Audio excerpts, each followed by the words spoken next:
Les bendiga, hermanos. Si me escuchan, ¿verdad? Amén.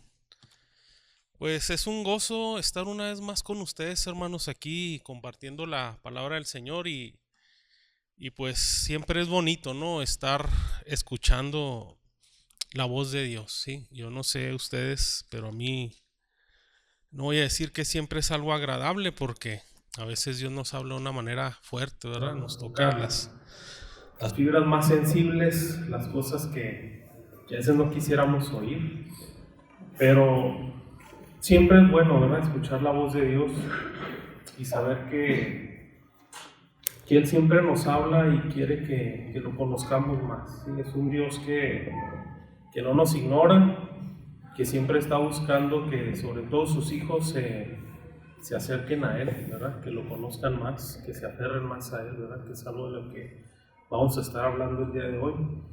Y pues vamos a hacer una oración, hermanos. ¿Qué les parece? Vamos a pedirle a Dios que nos guíe en este día y que lo que escuchemos pues sea la voz de Dios para nosotros, ¿sí? Aunque el mensaje es algo general, Dios siempre tiene algo que decirnos personalmente. Amén. Vamos a orar. Padre, te alabamos, te damos gracias por este día, porque eres bueno, Señor, y porque en tu misericordia estamos aquí, porque si no fuera por ti, Señor, no estaríamos vivos, no estaríamos respirando tu aire, Señor, lo que tú nos permites tener, Señor, y en este momento te rogamos que te acerques a nosotros, Señor, aunque nosotros estemos lejos, aunque nosotros voluntariamente, Señor, o en nuestra rebeldía nos alejemos de ti. Acércate en este momento, Señor, y háblanos a todos, guíanos a tu verdad, Señor, y cambia a nosotros esas cosas que tú quieres cambiar, Señor. Muéstranos, Señor, revélanos, ilumínanos con tu palabra, Señor, que lo que hagamos hoy sea tu voz, Padre. En el nombre de Cristo Jesús te lo pedimos. Amén. Amén. Busquen en sus Biblias, hermanos, vamos a estar en la carta de los Colosenses, capítulo 2.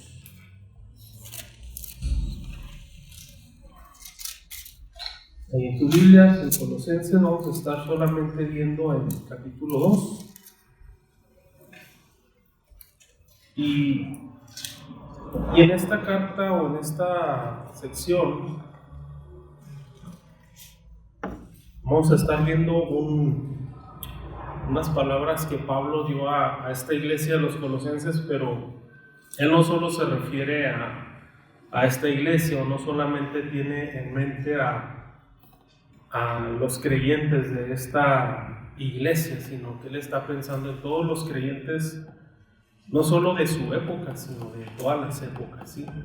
Recordemos que aunque la Biblia tiene mensajes muy específicos para ciertas personas en ciertos momentos de la historia, la palabra de Dios o el Espíritu de Dios quiso que se escribieran estas cosas para nuestro beneficio, ¿sí? Dios nos está hablando directamente y son mensajes que son tan directos para nosotros como lo fueron antes, ¿verdad? Entonces vamos a tener eso en mente, ¿verdad? Al estar escuchando o leyendo estas palabras como si Dios mismo, ¿no? Como si Pablo mismo nos las hubiera escrito a nosotros, ¿sí? Voy a empezar ahí a leer en Colosenses capítulo 2. Voy a leer los primeros 7 versículos, me siguen ahí con su vista y de ahí en adelante vamos a empezar a desarrollar, ¿verdad? ¿De qué se trata este mensaje? Dice así: porque quiero que sepáis cuán gran lucha sostengo por vosotros y por los que están en la Odisea y por todos los que nunca han visto mi rostro, para que sean consolados sus corazones, unidos en amor, hasta alcanzar todas las riquezas de pleno entendimiento, a fin de conocer el misterio de Dios, el Padre, y de Cristo, en quien están escondidos todos los tesoros de la sabiduría y del conocimiento. Y esto lo digo para que nadie os engañe con palabras persuasivas, porque aunque estoy ausente en cuerpo, no obstante en espíritu estoy con vosotros, gozándome y mirando vuestro buen orden y la firmeza de vuestra fe en Cristo. Por tanto, de la manera que habéis recibido al Señor Jesucristo, andad en Él, arraigados y sobreedificados en Él y confirmados en la fe, así como habéis sido enseñados, abundando en acciones de gracias. Mirad que nadie os engañe por medio de filosofías y huecas sutilezas, según las tradiciones de los hombres, conforme a los rudimentos del mundo, y no según Cristo. ¿Sí? Hasta ahí. Comienza aquí Pablo, el apóstol, a hablar con estos creyentes, y el objetivo principal que podemos ver en esta sección es que él desea que los creyentes se arraiguen en Jesús, no solamente en su fe, sino que el creyente vea a Cristo como aquello en lo que arraiga su vida, ¿sí? Y esto vamos a explicarlo y vamos a ver por qué es necesario. Obviamente que está hablando con cristianos, pero esto aplica también para cualquier tipo de persona, que lo más conveniente es que una persona arraigue su vida en Jesús, ¿sí? ¿Qué es lo que quiere desarrollar aquí Pablo? Bueno, él está hablando acerca de que él tiene dice en esta versión, una lucha, ¿sí? En algunas otras versiones dice que él siente dolor, que tiene preocupación por estos creyentes. Y la pregunta es por qué él está preocupado, por qué él está manteniendo como esta lucha interna por estos cristianos que él dice, hasta por los que no conozco, hasta los que no he visto personalmente, ¿sí? Hasta podríamos decir hasta por nosotros el día de hoy, ¿sí? ¿Qué es lo que él está buscando? ¿Qué es lo que él le preocupa del cristianismo, de los creyentes en general? Vamos a ver que el pensamiento de Pablo está centrado en buscar que los creyentes centren su vida en Cristo, porque la realidad es que hay muchas otras cosas en las cuales uno puede centrar su vida. Y hay muchas otras filosofías, más adelante vamos a ver filosofías, como dice él, huecas sutilezas, palabras persuasivas, en las cuales un creyente, aunque él diga conocer a Dios, muchas veces cae, ¿sí? Y es triste, ¿no?, ver que esa realidad aún sucede en nuestras iglesias el día de hoy. No es algo que solamente haya sucedido en el tiempo del apóstol.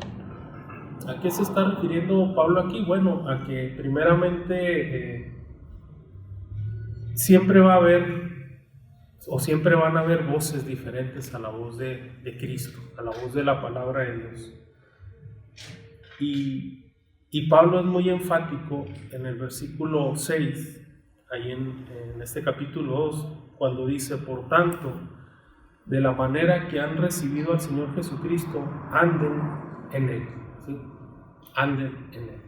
No solamente conozcan sobre Él, no solamente sepan cosas de Él, sino anden en Él, ¿sí? Caminen con Él, sigan sus pisadas, compórtense como Él. Pero también el versículo 7 lo dice de una manera todavía más fuerte, arraigados y sobreedificados en Él.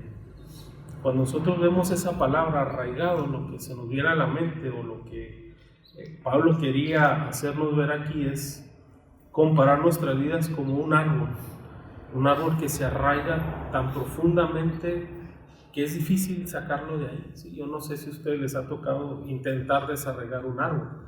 Es muy difícil, ¿sí? No es que sea imposible, pero mientras más largas tenga las raíces ese árbol, mientras más profundas hacia abajo y hacia los lados, es muy difícil desarraigar un árbol. Es más fácil cortarlo que desarraigarlo, ¿sí? La verdad es que Pablo intenta dar esta imagen a los creyentes, decirles, ustedes tienen que ser como un árbol que está arraigado. ¿Por qué? Porque es necesario arraigarse para que no te puedan sacar fácilmente de él, ¿sí?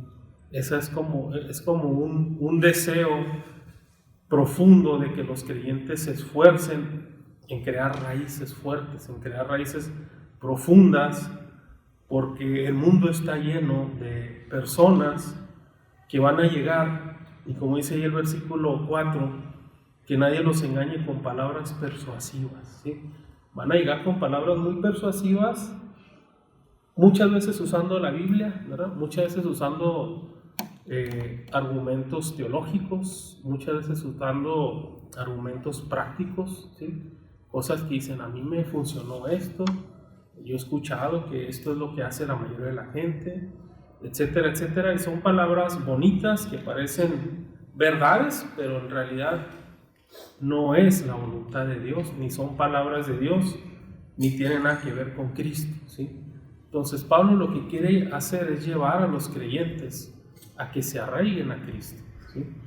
Y uno pensaría, bueno, pero yo soy creyente, mi vida espiritual empezó confiando en Cristo. Sí, puede ser verdad, pero también hay otra verdad, que seguimos siendo humanos, seguimos siendo pecadores, la duda sigue entrando en nosotros, y yo quisiera decir que todos los cristianos cada día mejoramos, pero la verdad es que no. La verdad es que muchas veces, como ahorita que hablamos de los maestros, necesitamos que nos recuerden, ¿verdad? Nos recuerden esas verdades, pero es una obligación, una responsabilidad también de cada creyente esforzarse por hacer raíces fuertes y profundas. ¿Pero en qué? En Cristo, ¿sí? Es lo que está diciendo este versículo, es lo que está diciendo el versículo 7. Arráiguense y sobreedifíquense, ¿en dónde? En Él, ¿sí? Arráiguense en Él. ¿Cómo traducimos esto? Bueno,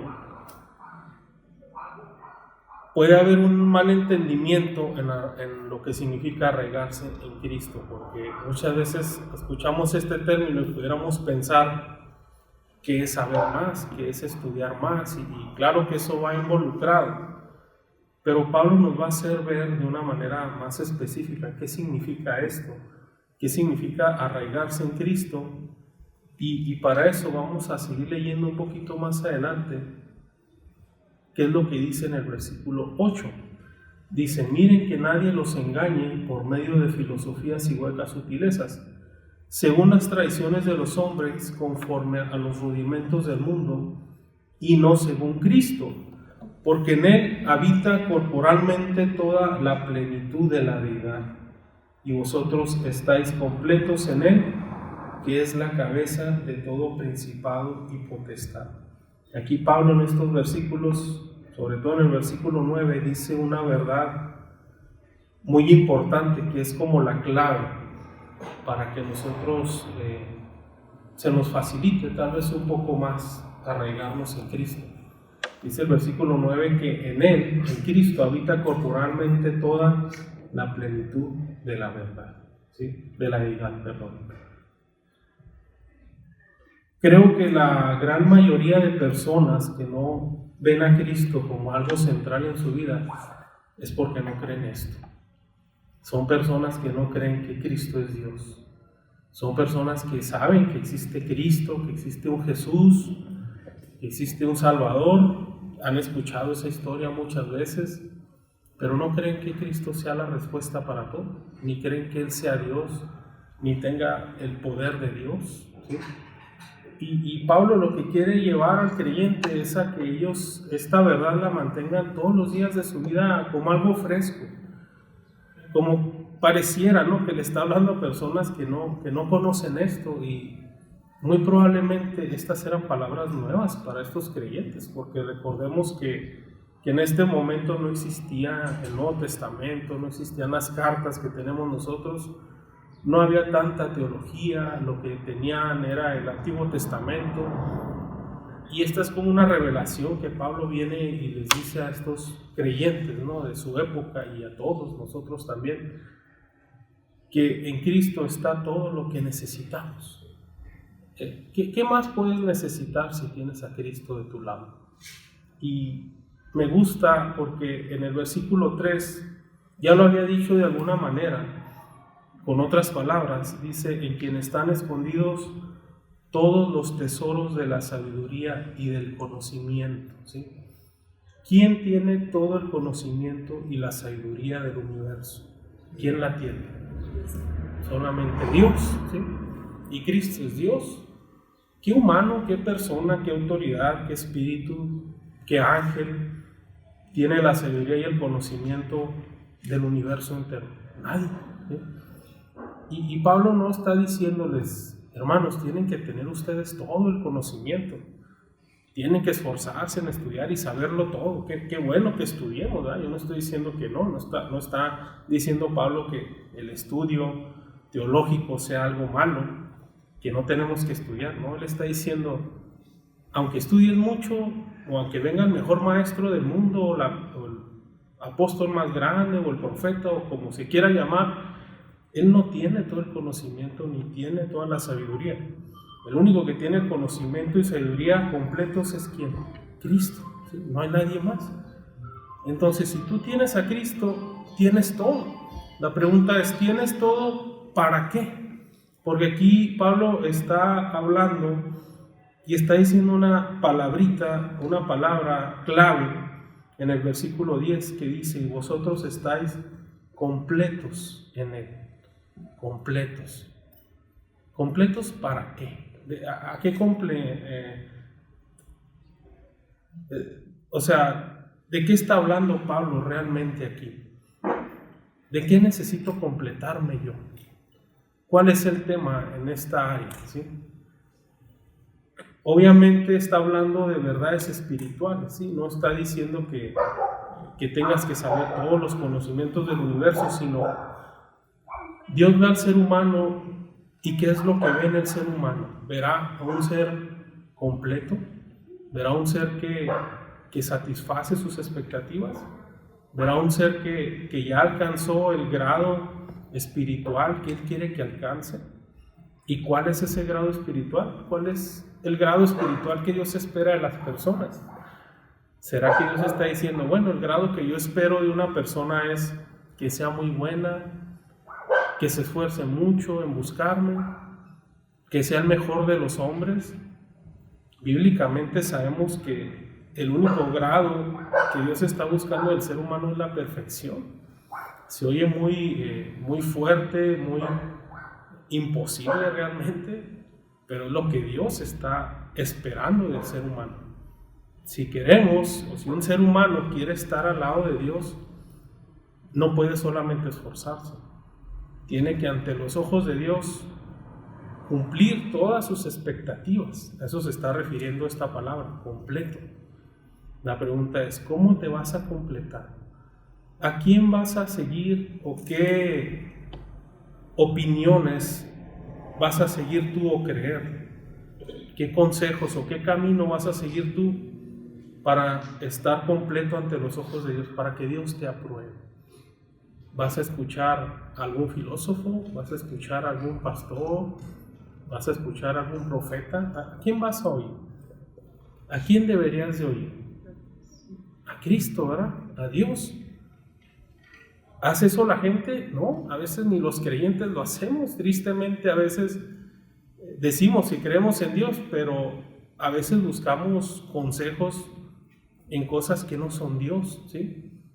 Yo no estoy en contra, por ejemplo, de que alguien quiera ser filósofo o psicólogo, pero la realidad es que la filosofía y la psicología siguen siendo pensamientos humanos, ¿sí?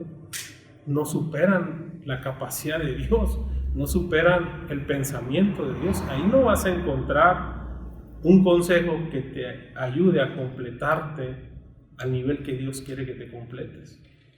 Y lo que está diciendo Pablo aquí en el versículo 10 dice, vosotros están completos en Él. Si tú tienes a Cristo, ya no necesitas más, es lo que está diciendo aquí. Qué bueno que estudies, qué bueno que tengas más teología, qué bueno que te esfuerces, pero sin Cristo es como si no tuvieras nada, sigues incompleto, ¿sí? Por eso es importante que te arraigues en Él, no te arraigues en otra cosa. ¿Y qué voy a hacer con todo lo demás? Que tal vez es bueno, que tal vez me lo dijo alguien con buenas intenciones. Bueno, pues lo que se hace con aquello que no sirve, desecharlo, ¿sí?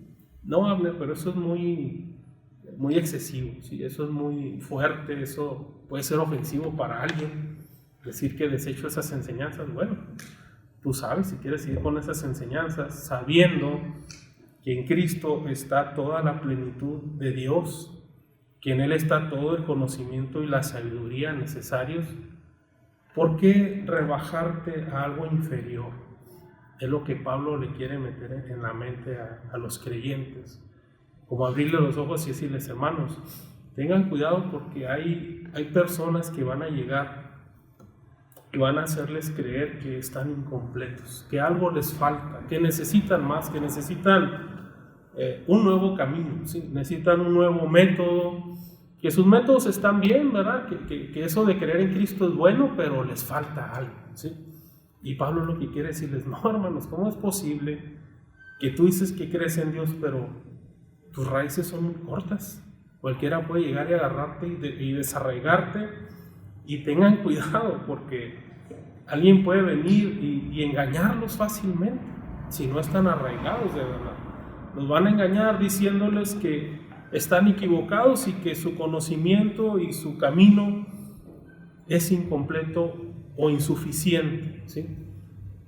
¿Y qué nos está diciendo aquí Pablo directamente? No, hermanos, ustedes ya están, por el simple hecho de tener a Cristo, ya tienen todo lo que tienen que tener. ¿Para qué? Para ser aprobados por Dios.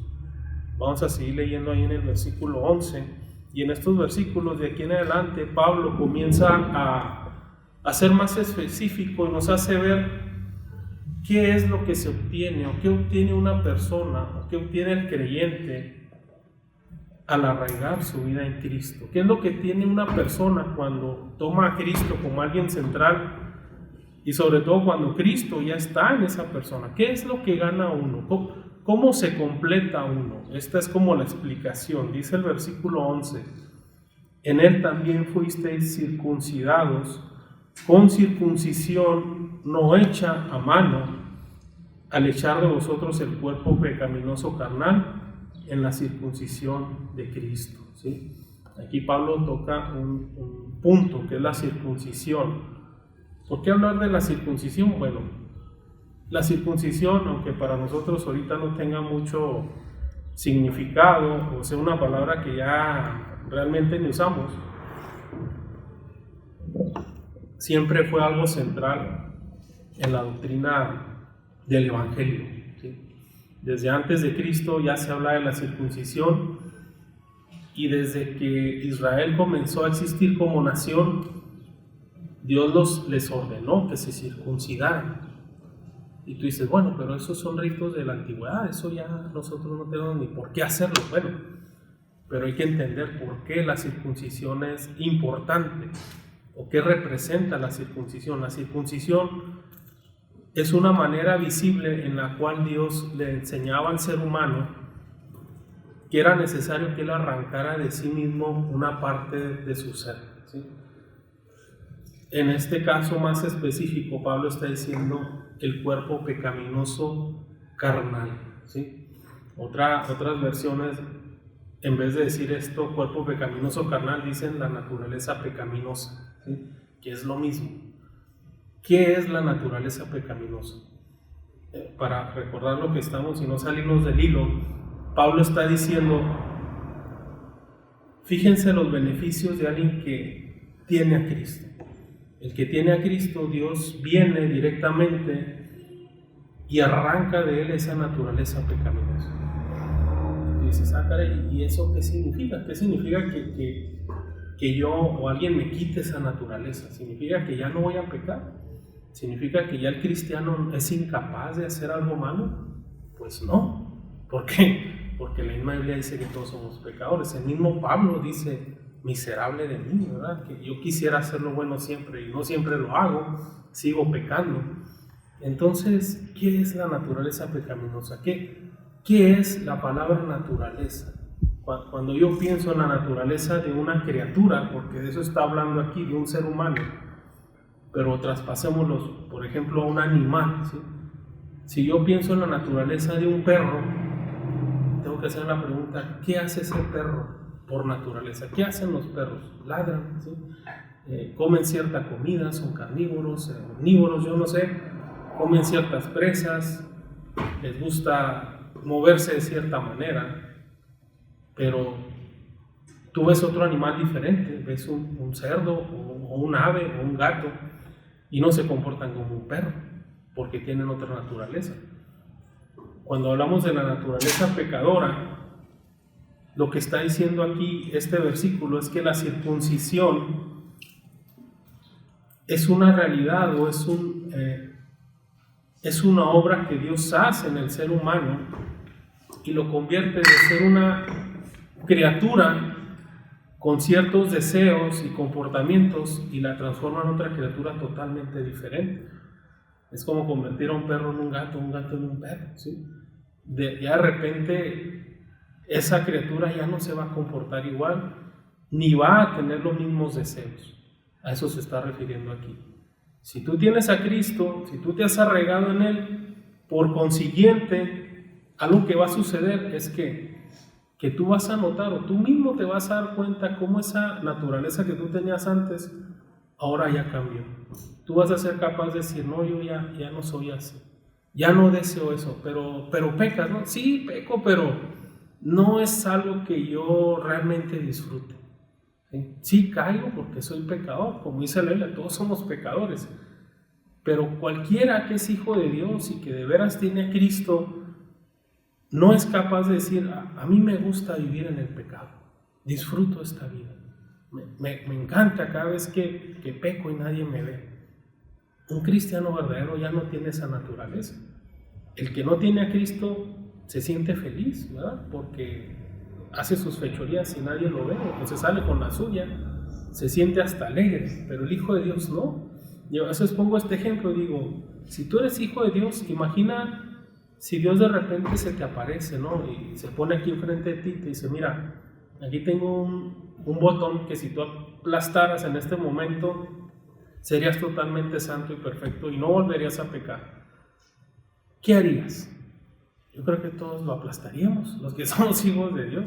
Y nos, qué suave, ¿verdad? Ojalá existiera algo así. Pero la realidad es que la naturaleza pecaminosa es un deseo fuerte o una inclinación del corazón humano a alejarse de Dios. Esa es la naturaleza pecaminosa.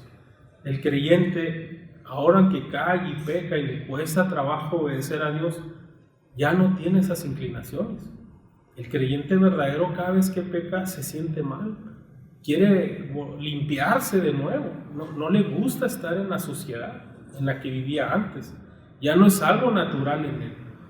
Y ese es el primer como beneficio o la primera realidad que sucede cuando una persona se arraiga en Cristo, que su naturaleza va a cambiar, ¿sí? ¿Por qué? Porque Cristo va a llegar y lo va a circuncidar, pero ya no va a ser una circuncisión externa como hacía el pueblo de Israel, porque recordemos que todos esos ritos, desde los rituales del sacrificio, todas estas leyes de la circuncisión, solamente eran una manera visible de ver algo que algún día iba a suceder cuando viniera el Salvador. Una vez que viene el Salvador Jesús y muere, ya no es necesario seguir haciendo eso, pero la circuncisión sigue ocurriendo. Ahora sigue ocurriendo, no es como que ya se abolió, el sacrificio sigue pasando, sigue siendo vigente y la circuncisión sigue funcionando, ¿sí? Pero ¿qué están haciendo estos maestros o estas voces nuevas?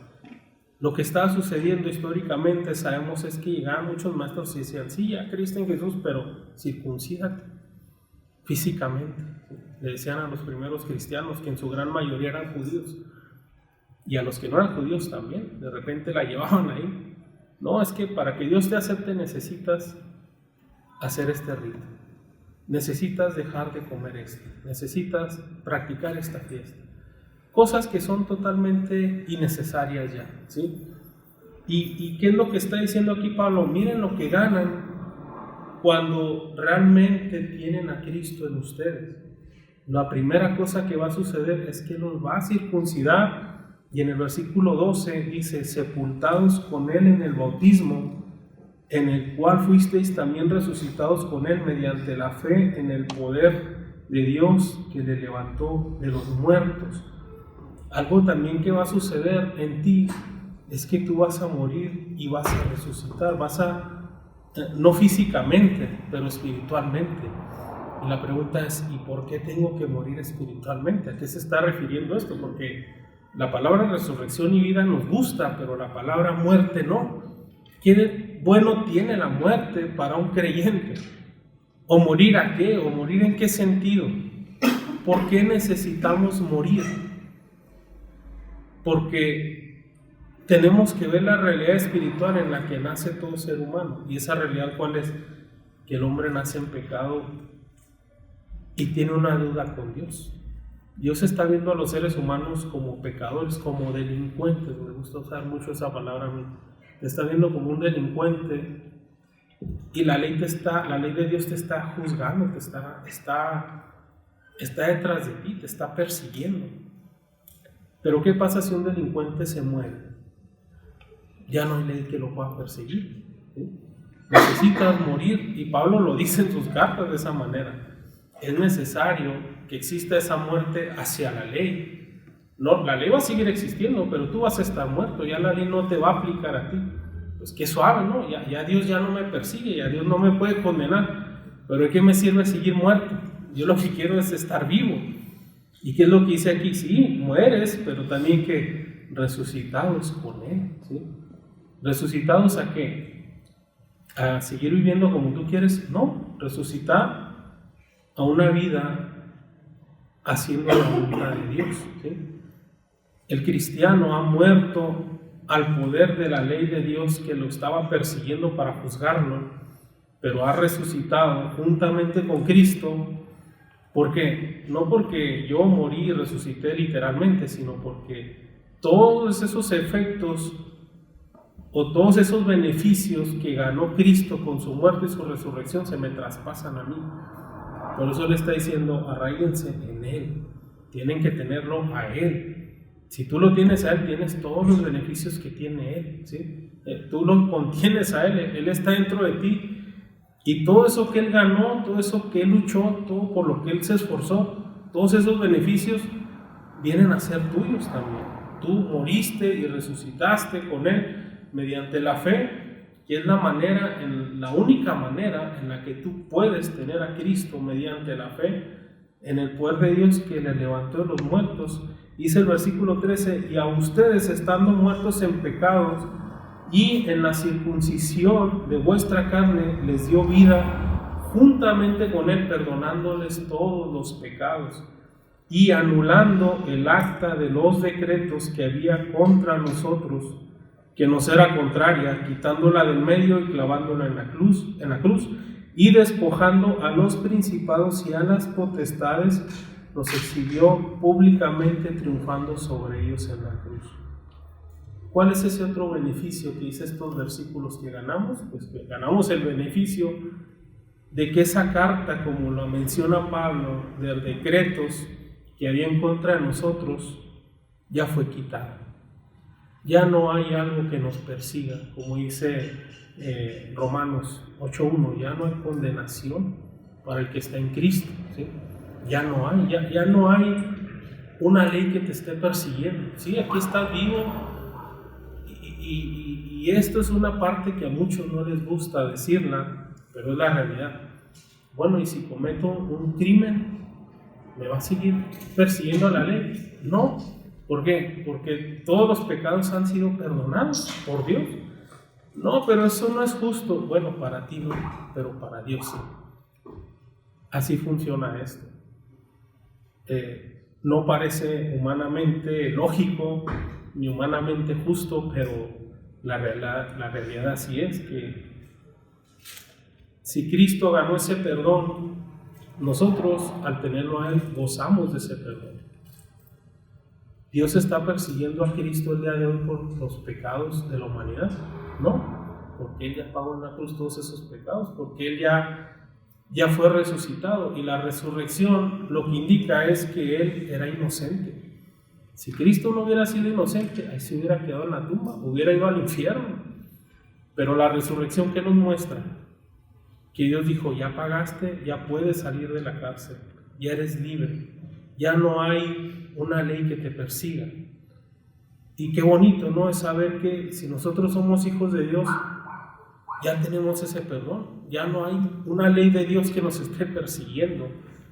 ¿Significa que por eso podemos seguir pecando? Bueno, puedes seguir pecando si quieres, pero no creo que Dios se vaya a quedar con los brazos cruzados, ¿verdad?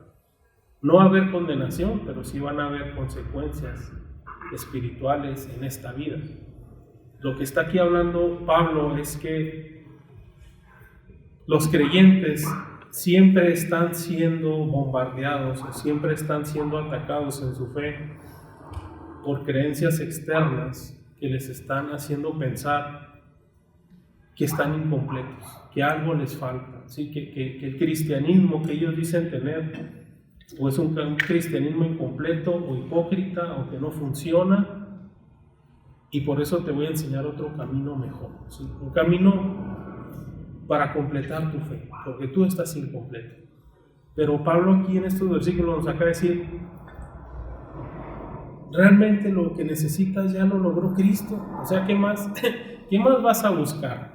Si ya en Él ya tienes el perdón de los pecados, si ya en Él tienes una nueva naturaleza, si ya en Él ya esa carta ya fue abolida, ya no hay ningún tipo ni de personas, ni de espíritu, ni Satanás mismo, no hay quien te pueda acusar, ya los cargos que había en tu compra fueron eliminados, tu historial ya fue borrado, ya no hay delito que perseguir. ¿En qué más te pueden ayudar ellos? Es como ridículo, ¿no? Como diciendo, ¿por qué escuchar esas voces? Pero sigue hablando en el versículo 16. Por lo tanto, después de haber visto esto, después de aclararlo, Pablo le dice a los creyentes, nadie los juzgue en comida o en bebida, o en cuanto a días de fiesta, luna nueva, o días de reposo, todo lo cual es sombra de lo que ha de venir, pero el cuerpo es de Cristo. Nadie os prive de vuestro premio, afectando humildad y culto a los ángeles, entremetiéndose en lo que no han visto, vanamente hinchados por su propia mente carnal, y no haciéndose de la cabeza, en virtud de quien todo el cuerpo, nutriéndose y uniéndose por las coyunturas y ligamentos, crece con el crecimiento que da Dios. Pues si han muerto con Cristo en cuanto a los rudimentos del mundo, ¿por qué como si vivieran en el mundo se someten a esos preceptos, tales como no manejes, ni gustes, ni aun toques, en conformidad a mandamientos y doctrinas de hombres, cosas que todas se destruyen con el uso? Tales cosas tienen a la verdad cierta reputación de sabiduría en cuanto a culto voluntario en humildad y en duro trato del cuerpo, pero no tienen valor alguno contra los apetitos de la carne, ¿sí? ¿Qué está diciendo aquí Pablo en esta última sección? Él está diciendo, hermanos, si ya saben, si ya han entendido y ustedes mismos han experimentado ese perdón, esa llenura, esa circuncisión de su espíritu, de su carne, de su naturaleza pecaminosa, ya no dejen que alguien los juzgue o les prohíba ciertas cosas como comida, o les haga pensar que tienen que celebrar ciertos ritos, ciertas fiestas. Dice hasta aquí culto a los ángeles, etcétera. Tantas cosas pudiéramos nombrar ahí. Pablo se quedó corto, realmente no mencionó todo, pero él está diciendo, hermanos, todo eso es ridículo, todo eso es innecesario y proviene de personas que no tienen a Cristo en ellos, que no, dice el versículo 19, no haciéndose de la cabeza. Son personas que no están unidas a Cristo. ¿Por qué tendrían ustedes que escuchar a alguien así? ¿Por qué escuchar a personas que piensan que haciendo cosas externas van a cambiar el interior? ¿De dónde viene esa mentalidad? De haciendo cosas externas voy a cambiar mi espíritu. ¿Han escuchado ustedes? Y yo creo que sí, que a veces en la televisión o internet o donde sea, hay gente que dice que es muy espiritual, que dicen, es que yo cuido mi cuerpo y mi espíritu y yo soy una persona sumamente espiritual y no son ni creyentes, o sea, Puede haber hasta un ateo ahí entre ellos que dice eso, ¿sí? Hablan de lo espiritual como si supieran lo que es espiritual. Y vas y les preguntas, ¿y qué es lo espiritual para ti? No, pues estar relajados, estar en armonía, y usan términos así bien raros, ¿no? Como que nada que ver, para empezar, ni con Dios, ni con nada de la Biblia, ¿sí? Pero según ellos son espirituales, ¿no? Y te dan consejos, ¿no? ¿Qué hace esto? Mira, para el estrés y para no sé qué. Y tu espíritu va a estar en orden y quién sabe qué, pero de Dios no dice nada, ¿sí? Y la realidad a lo que nos quiere llevar Pablo aquí está ahí al final del versículo, en el versículo 23 dice, todas esas prácticas, toda esa sabiduría, todo ese tipo de cultos o esfuerzos, entre comillas espirituales, no sirven de nada en contra de ¿qué? De los apetitos de la carne. Eso no está cambiando su naturaleza pecaminosa. Ellos siguen siendo pecadores, siguen siendo rebeldes contra Dios y nada de lo que hagan les va a ayudar. ¿Por qué un creyente debería de seguir esos consejos? ¿Por qué deberíamos de escuchar las voces de personas que son rebeldes contra Dios? ¿Por qué? ¿Por qué escuchar el horóscopo o el yoga o a los psicólogos, ¿no? ¿Por qué pensar que ellos tienen una verdad superior a la de Dios? ¿Por qué pensamos que ellos nos pueden enseñar algo que no esté aquí y que nos pueda ayudar? Si la verdad es que sus consejos solamente van enfocados a este mundo, solamente van enfocados a cosas que dice ahí que se deterioran con el uso. Todo se deteriora con el uso, el cuerpo se deteriora con el uso. Pueden ser cosas que tal vez te ayuden aquí, pero ¿cuánto vas a vivir aquí? Ese es el punto. El cristiano no debe estar centrado en solamente tener su mejor vida en este mundo y que eso sea todo lo que está buscando. Pablo les está haciendo ver, hermanos, ustedes tienen a la persona que tiene la plenitud de la deidad adentro de él, que tiene todo el conocimiento. Volteen a él, arráiguense a él, ignoren y desechen a aquellos que vienen y de alguna manera los quieren hacer sentir o culpables o incompletos, ¿sí? Quieren hacerles pensar que en esta iglesia les hace falta algo más, ¿sí? Es que necesitamos, no sé, un lugar mejor, mejor música, mejor ambiente, hablar de otras cosas, de no sé, de prosperidad, de consejos financieros, que digo, no es que sea eso malo, pero ¿qué está diciendo aquí Pablo? Pero nada de eso ayuda en contra de ¿qué? De los apetitos de la carne. ¿Para qué venimos nosotros a escuchar a Dios? ¿Cuál es el motivo por el cual una persona se va a escuchar a Dios, a acercar a escuchar a Dios? ¿Solo para que Dios le resuelva sus problemas en este mundo? No, el cristiano se debe acercar a Dios y toda persona se debe acercar a Dios ¿para qué? Para obtener su aprobación, para estar seguro de que Él está en buena relación con Dios. ¿De qué nos serviría que Dios nos diera los mejores consejos financieros? ¿O cómo vivir más de 100 años en esta vida? ¿De qué nos serviría eso? Si al final de cuentas seguimos estando mal con Él. O sea, ¿cuál es el caso de eso? Se dan cuenta lo ridículo que hace ver Pablo a estas personas, ¿no? A estos maestros o a estas voces diferentes, y es lo que Dios desea que todo aquel que se acerca a Él busque, que se arraigue en Él, y más específicamente en Cristo, ¿sí? Porque Cristo es el instrumento que Dios usa para salvar a las personas. Pablo es muy específico en decir, arraiguen su vida en Él, en Cristo, porque en Él está toda la plenitud de la deidad en un cuerpo humano. No hay otro ser humano a quien escuchar más que a Cristo. En Él está toda la sabiduría y todo el conocimiento espiritual que necesitamos.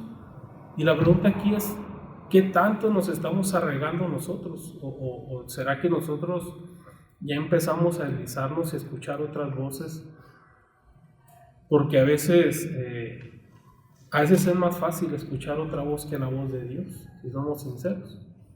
Porque esa es la voz de Dios exige cosas difíciles.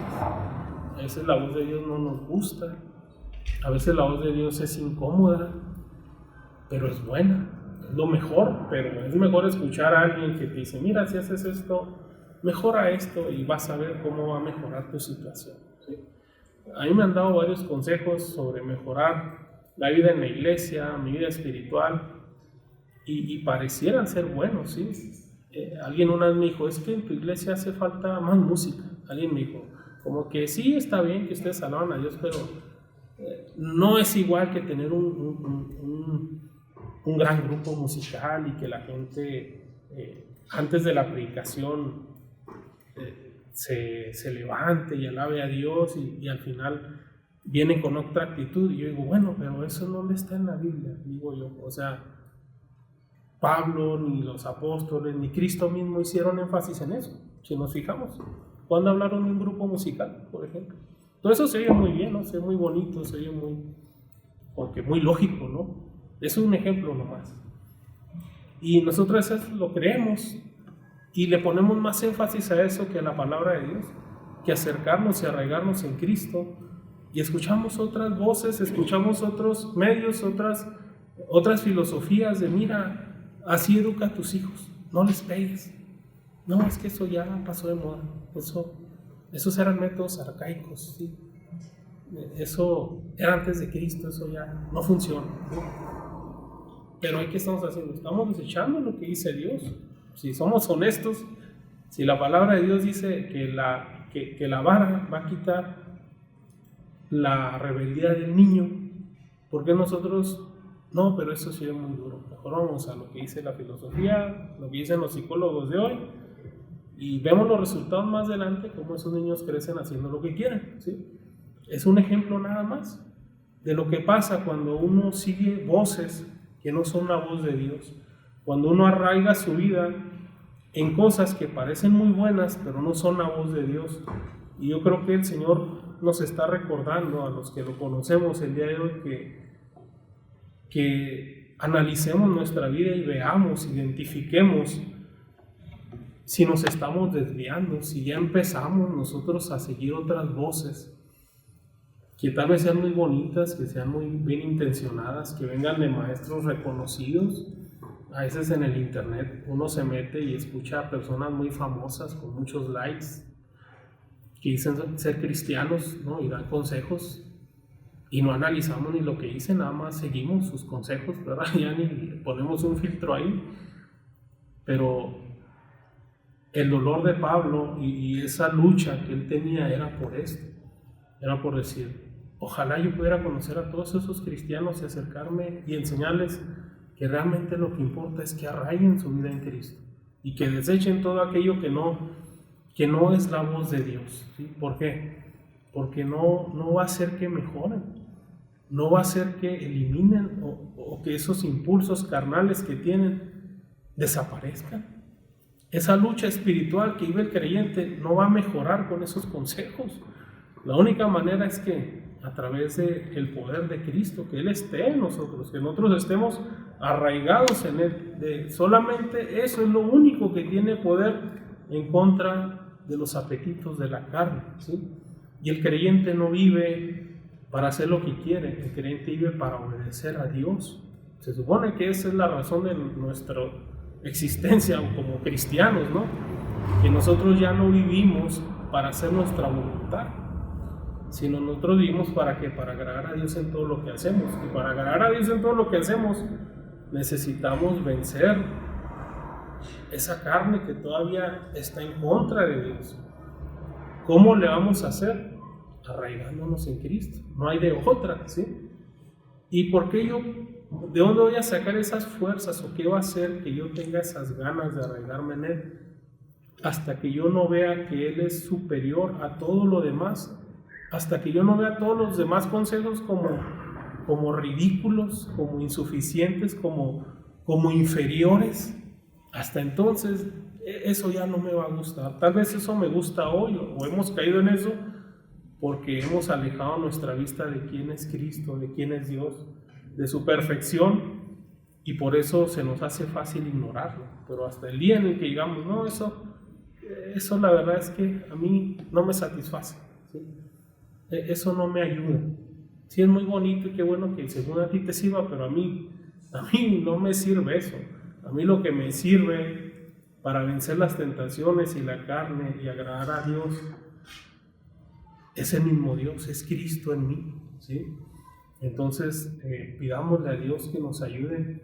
Y yo no sé, ¿verdad?, en qué situación estemos cada uno de nosotros, pero conociéndome y conociendo el corazón humano, creo que todos nosotros le fallamos a Dios y necesitamos que nos recuerde y nos ilumine, nos haga ver cada día más quién es Él, ¿verdad?, su poder, su capacidad, su obra, todo lo que Él es, de tal manera que nosotros podamos ser capaces de ignorar todas las demás voces y aferrarnos a Él, como dice aquí, aférrense, arraíguense, no busquen otra voz.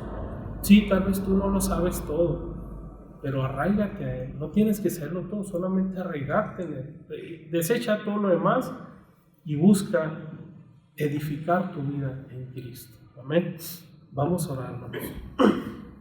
Padre Santo, te damos gracias por este día, porque tú deseas, Señor, que todo ser humano se acerque a ti, te conozca, se dé cuenta que el único método de salvación es a través de tu Hijo Jesucristo y que arraigue su vida en Él, Señor. Esperas eso de los que no te conocen y de los que te conocen también. Perdónanos, Señor, si hemos minimizado tu persona, tu poder, lo que tú eres, Señor, lo que tú has logrado a favor de nosotros, Señor. Si estamos escuchando otras voces, si nos hemos dejado llevar por otras influencias, si ya no filtramos, Señor, lo que escuchamos y solamente lo seguimos, perdónanos, porque todo eso es una manera de decir que tú no eres suficiente para nosotros. Guíanos, Señor, como hijos tuyos, como iglesia, a arraigar nuestra vida en ti, Señor. Danos ese poder, Señor, danos esa capacidad de verte como eres realmente, para poder despreciar, Señor, todo aquello que es inferior a ti, Señor. Gracias por lo que has ganado por nosotros en la cruz. Gracias por esa salvación tan grande, por esa justificación, por esa circuncisión que has hecho en nosotros, por la manera en la que has arrancado de nosotros el deseo de rebelarnos contra ti. Aunque te fallamos, ninguno de nosotros desea rebelarse realmente en tu contra, Padre, y por eso te damos gracias, porque es una obra que has hecho en nuestro interior. Obra, Señor, en aquellos que aún no han experimentado eso, Señor, que se den cuenta que la única verdad que vale la pena seguir es tu verdad, Señor. Te alabamos, Señor, te damos gracias y te pedimos que nos sigas guiando, Señor, para hacer tu voluntad y no la nuestra, Padre. En el nombre de Cristo Jesús te lo pedimos. Amén. Amén.